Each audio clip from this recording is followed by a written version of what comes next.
दोस्तों, किसी ने क्या खूब कहा है कि आपकी ये जो 2 मिनट की काम वासना है ना, वो आपके पूरे करियर, परिवार, संबंधी, दोस्त रिलेशन, अध्यात्म ज्ञान और मानसिक शांति पूरे जीवन को बर्बाद करने के लिए काफी है।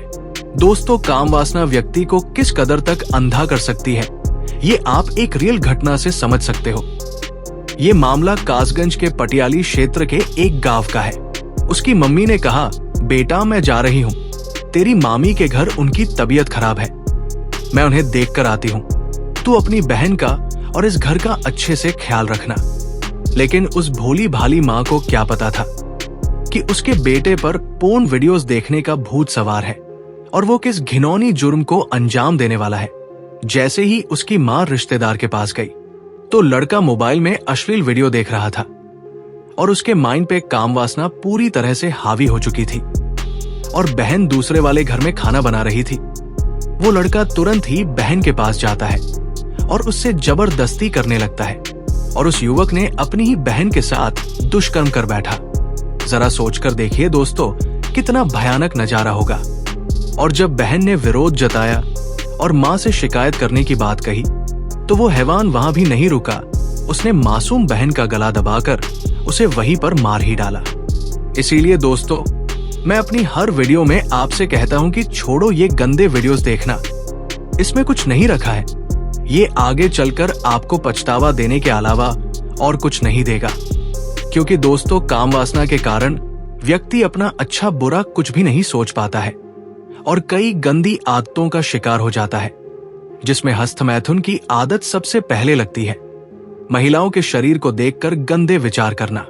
काम वासना से ग्रसित व्यक्ति न दिन देखता है न रात। उसे जब भी वासना सताती है वो उसकी पूर्ति करने के लिए उतावला हो जाता है।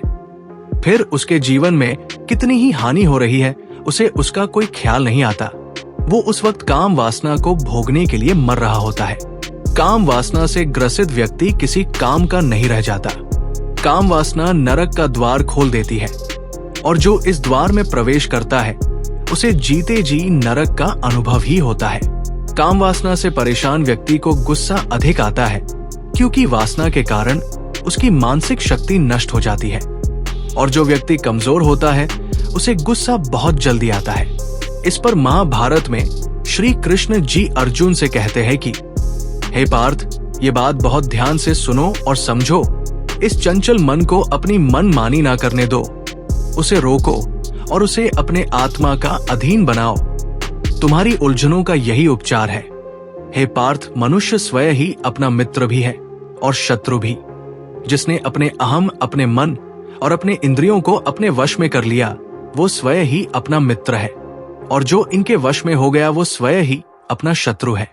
अब दोस्तों, ये डिपेंड आप पर करता है कि आप अपने मन के गुलाम बनना चाहते हैं, अपने चंचल मन के कहे अनुसार चलना चाहते हैं या फिर इसे सही राह पर अपने अनुसार चलाना चाहते हैं। जिस दिन दोस्तों आप काम वासना पर नियंत्रण रखना सीख जाओगे उस दिन आप अपनी कोई भी गंदी आदत छोड़ सकते हो।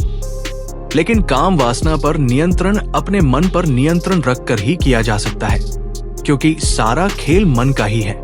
मन को अपने कंट्रोल में करना एक ऐसी स्किल है जो हमारे डेली लाइफ में बहुत काम आती है।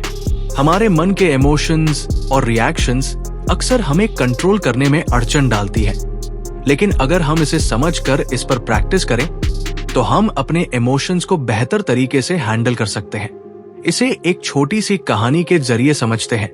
एक बार एक गांव में एक संत बाबा आए। उन्होंने लोगों को एक नया तरीका बताया जिससे वो अपने मन को आसानी से कंट्रोल कर सकते थे। बाबा ने सभी को एक दिन का चैलेंज दिया। उन्होंने कहा, आज अपने मन को समझना है।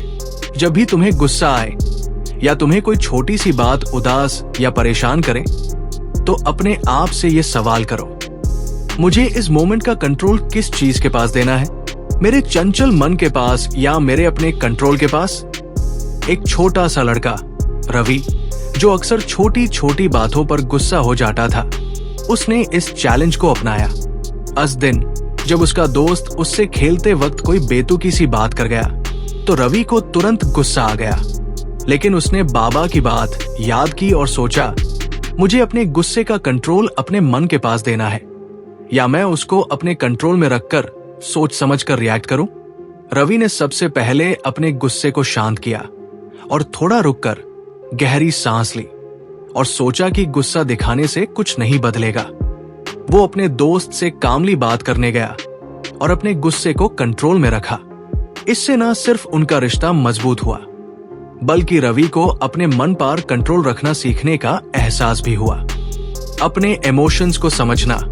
जब हमें कोई रिएक्शन होता है तो हम अपने आप से पूछ सकते हैं कि क्या इस मोमेंट में हम अपने मन को कंट्रोल देना चाहते हैं या अपने कंट्रोल में रखना चाहते हैं। सेल्फ अवेयरनेस, मन को समझना और अपने रिएक्शंस को देखना, इसे हम अपने एक्शंस को और भी बेहतर बना सकते हैं। कामनेस, गुस्सा या इमोशनल रिएक्शंस को कंट्रोल में रखकर हम अपने डिसीजंस को बेहतर बना सकते हैं। जैसे रवि ने अपने मन को समझकर अपने गुस्से को कंट्रोल किया, वैसे ही हम भी अपने इमोशंस को कंट्रोल में रखकर जिंदगी को आसान और बेहतर बना सकते हैं। जैसे ही हम पर गंदे वीडियोस देखने का क्रेविंग हावी हो, उस वक्त हमको सिर्फ खुद से ये सवाल करना है कि ये गंदे वीडियोस देखने से एक तो मेरा कीमती समय खराब होगा और दूसरा मेरे हेल्थ और माइंडसेट पर इसका बुरा असर पड़ेगा। इसी समय को मैं किसी अच्छे जगह पर भी लगा सकता हूं। और दोस्तों, जैसे ये जवाब आपको मिले तो आप खुद ही फोन को स्किप कर दोगे और अपना टाइम सही जगह पर लगाना सीख जाओगे। तो दोस्तों, ये एक छोटा सा तरीका था अपने मन को कंट्रोल में रखने का।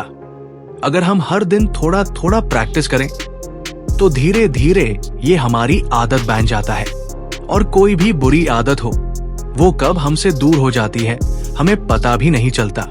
तो दोस्तों, आज के लिए बस इतना ही। उम्मीद करता हूं कि वीडियो अच्छे से समझ गए हो और वीडियो अच्छी लगी हो तो वीडियो को लाइक कर देना और इसी तरह हमारे साथ जुड़े रहने के लिए हमारे चैनल को सब्सक्राइब भी कर लेना। तो मिलते हैं नेक्स्ट वीडियो में।